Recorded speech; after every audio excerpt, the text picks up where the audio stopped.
il y a beaucoup de choses simples que tu peux faire pour éviter de craquer sur de la malbouffe.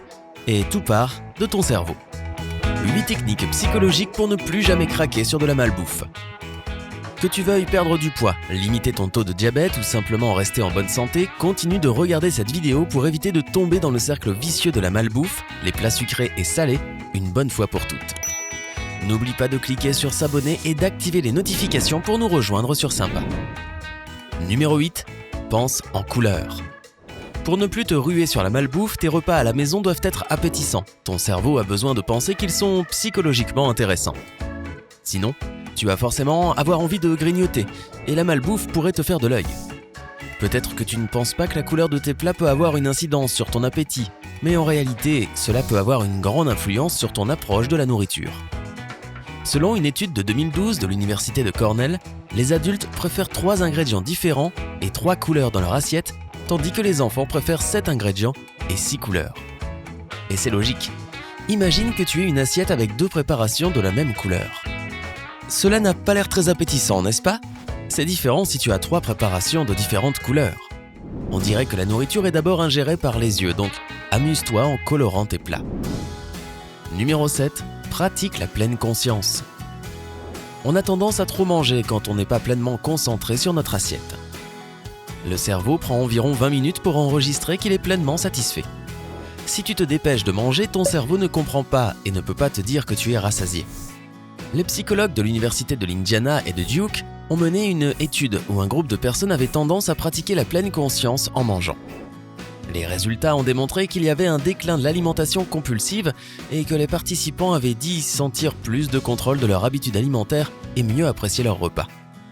Rappelle-toi que la nourriture entre dans ton système à travers la vue, l'odeur et le goût. Quand tu manges en étant concentré à 100% sur ton repas, ton cerveau et ton système digestif vont naturellement te dire quand tu dois arrêter.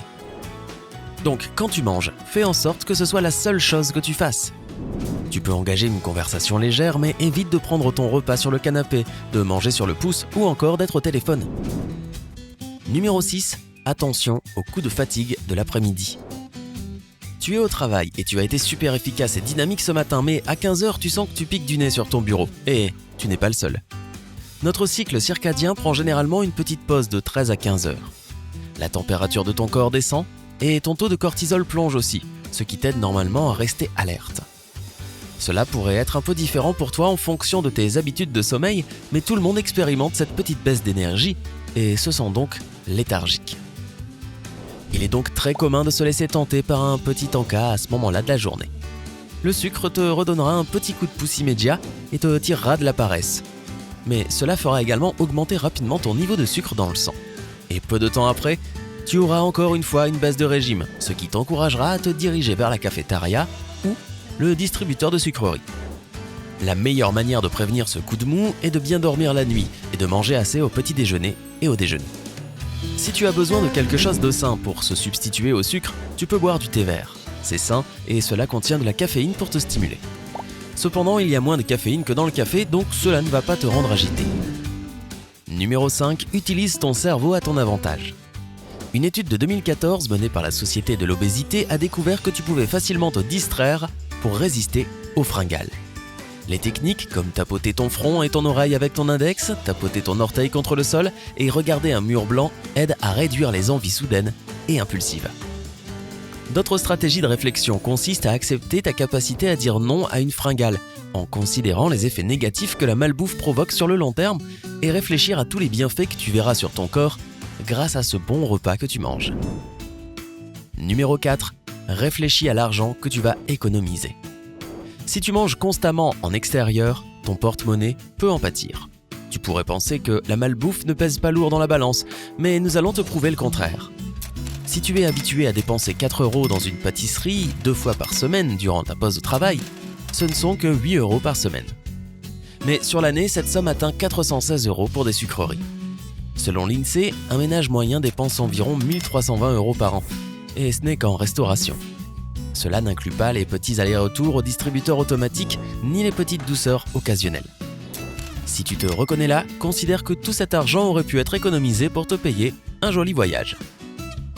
Tu peux avoir peur de te confronter à la réalité, Mais regarder ton compte bancaire et consulter ce que tu as dépensé en fast-food, en repas au restaurant, ainsi que les petits encas en extérieur pourraient bien te faire changer tes habitudes. Numéro 3. Reconnecte ton cerveau. L'ennui et la malbouffe semblent aller de pair parce que la malbouffe récompense les circuits qu'emprunte notre cerveau. Une étude menée par des chercheurs de l'université de Lancaster Central ont mis 2 groupes de personnes dans une pièce remplie d'encas sains et d'autres moins. Ils ont demandé à un groupe de regarder une vidéo intéressante, l'autre a regardé une vidéo qui l'était moins. Comme on peut s'y attendre, le groupe qui a regardé la vidéo ennuyante a montré plus d'intérêt dans les encas malsains. Pourquoi cela ? Le centre de récompense de notre cerveau fonctionne en permanence et essaie de trouver une manière d'obtenir plus de substances qui lui procureront satisfaction et de sérotonine. Quand tu t'ennuies, ta dopamine peut brusquement chuter, donc tu as envie de sucre, de gras et de petits snacks rapides. Quand tu en manges, ton cerveau te récompense en libérant des substances qui te font te sentir bien. Afin de cesser de mal manger, quand tu as envie d'un repas gras, vérifie que ce ne soit pas parce que tu t'ennuies.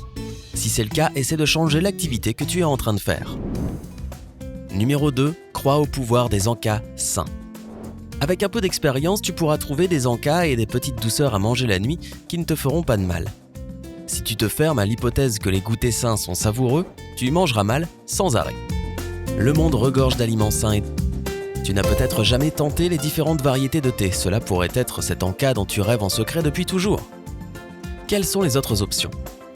Essaie le popcorn allégé, des sauces légères en calories, du houmous avec des bâtons de carottes ou de céleri, des pommes ou du beurre de cacahuète. Si tu veux faire un peu plus d'effort pour t'assurer de manger quelque chose que tu aimes, essaie les frites de patates douces, les chips de choucal, fait maison, les fraises recouvertes de chocolat ou encore les bruschettas.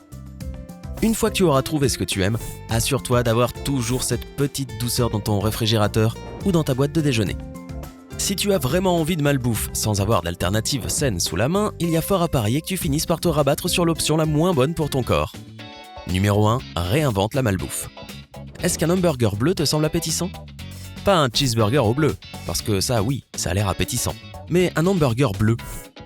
Et qu'en est-il de frites vert clair ?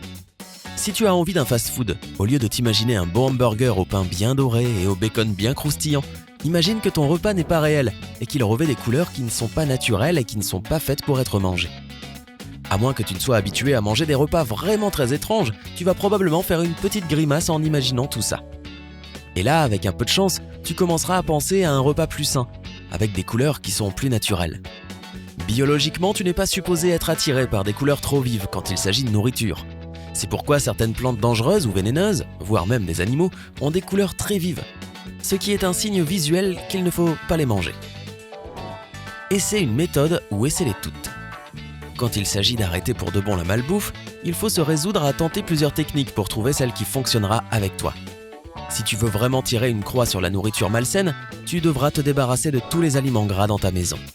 Cela veut aussi dire que tu ne pourras plus aller au distributeur automatique au travail, ni avoir de barres chocolatées dans ta voiture, ton sac et autres. De plus, se répéter « loin des yeux, loin du cœur » peut faire des merveilles quand il s'agit de la malbouffe. Alors dis-nous, quel est ton péché mignon quand on parle de malbouffe ? Fais-le nous savoir dans la section des commentaires. N'oublie pas de donner un j'aime à cette vidéo, de la partager avec tes amis et de cliquer sur s'abonner pour rester sympa.